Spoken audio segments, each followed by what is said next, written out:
میں نے فلیٹ کی چابی تلاش کی، دروازے کو باہر سے لاک کیا اور اپنے فلیٹ میں واپس آ گیا۔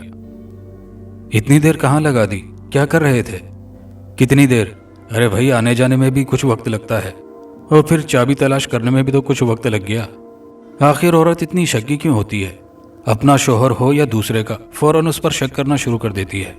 صوبیہ مسکرا کر رہ گئی، ذرا دیر بعد بولی، نہ میں خود سوؤں گی نہ میں تمہیں سونے دوں گی۔ تھوڑی دیر میں صبح ہونے والی ہے، صبح ہوتے ہی میں اپنے فلیٹ چلی جاؤں گی، تو تم سو جانا۔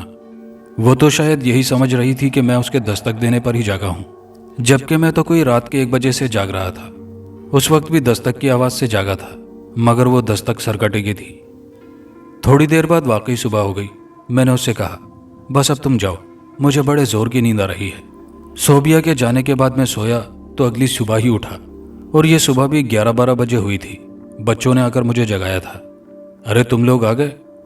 ہاں ابو، نانی اماں نے ہمیں زبردستی بھیج دیا۔ میری ساس میں خوبی یہ تھی کہ ان کی بیٹی جب بھی لڑ جھگڑ کر اور یہ کہہ کر جاتی کہ اب تمہارے گھر کبھی واپس نہیں آؤں گی، تو وہ اپنی ناراض بیٹی کو سمجھا بجھا کر جلد ہی واپس بھیج دیتی، جبکہ ہنسی خوشی میرے ساتھ جاتی تھی تو اس کے ہفتے 10 دن رہنے پر بھی اعتراض نہیں کرتی تھی۔ نسرین تو آ گئی تھی، مگر اس کی ناراضگی بدستور قائم تھی۔ دن بھر اس کا منہ پھولا رہا، مجھ سے کچھ نہیں بولی۔ بہت ضروری کوئی بات ہوئی تو بچوں کے کندھے پر رکھ کر بندوق چلا دی۔ رات کو اپنے کمرے میں بچوں کو لے کر سو گئی۔ میری ایک عادت تھی، پتہ نہیں اچھی تھی یا بری، اگر بیوی خامخواہ ناراض ہوتی ہے تو میں اسے مناتا نہیں۔ اس موقع پر بھی میں نے اسے اس کے حال پر چھوڑ دیا تھا، جب اس کا جی چاہے گا اپنا موڈ بحال کر لے گی۔ میں چونکہ لمبی نیند لے چکا تھا، اس لیے جلدی سونے کا سوال ہی نہیں تھا۔ دیر تک جاگتا رہا، ٹی وی دیکھتا رہا۔ پھر جب گھڑی پر نظر پڑی اور دیکھا 1:30 بج رہا ہے تو سوچا اب سو جانا چاہیے۔ ٹی وی آف کر کے بھی میں کھڑا ہی ہوا تھا کہ باتھ روم سے واپس آ کر بستر پر دراز ہو جاؤں گا۔ نسرین ایک دم بھاگتی ہوئی آئی اور مجھ سے لپٹ گئی۔ بیوی اپنی ہو یا پرائی، جب اس طرح آ کر لپٹ جاتی ہے جیسے اگلے میں پیوست ہو جائے گی، تو یہ کیفیت بڑی پرلطف اور پرکیف ہوتی ہے۔ شاید غصہ پانی بن کر بہہ گیا تھا اور محترمہ نے منانے کے لیے یہ طریقہ واردات اختیار کیا تھا۔ میں نے دل ہی دل میں سوچا، مگر اگلے لمحے دیکھا اس کے پورے جسم پر تھرتھری طاری تھی، وہ بری طرح کانپ رہی تھی۔ اب میں نے گھبرا کر پوچھا، کیا ہوا؟ اس طرح کیوں کانپ رہی ہو؟ وہ اس نے بدقت تمام سر سے دروازے کی طرف اشارہ کیا۔ ابھی میں نے دروازے کی طرف دیکھا بھی نہیں تھا کہ کھلکھلا کر ہنسنے کی آواز آئی۔ میں نے اس آواز کی طرف دیکھنے میں مزید تاخیر نہیں کی تھی، اور یہ دیکھ کر لمحے بھر کے لیے میں بھی سہم گیا تھا۔ میرے کمرے میں وہی بے دھڑ کا سر معلق نظر آ رہا تھا، مگر اگلے ہی لمحے میں نارمل ہو گیا تھا۔ میں نے دھیرے سے نسرین کے کان میں کہا، اب ہٹو بھی، کوئی دیکھ رہا ہے، وہ کیا کہے گا؟ اب بھی وہ مجھ سے الگ ہونے سے ہچکچا رہی تھی۔ خواتین کے بارے میں کہنے والوں نے غلط نہیں کہا ہے کہ ناقص العقل ہوتی ہیں۔ یہ اس معلق سر کی آواز تھی۔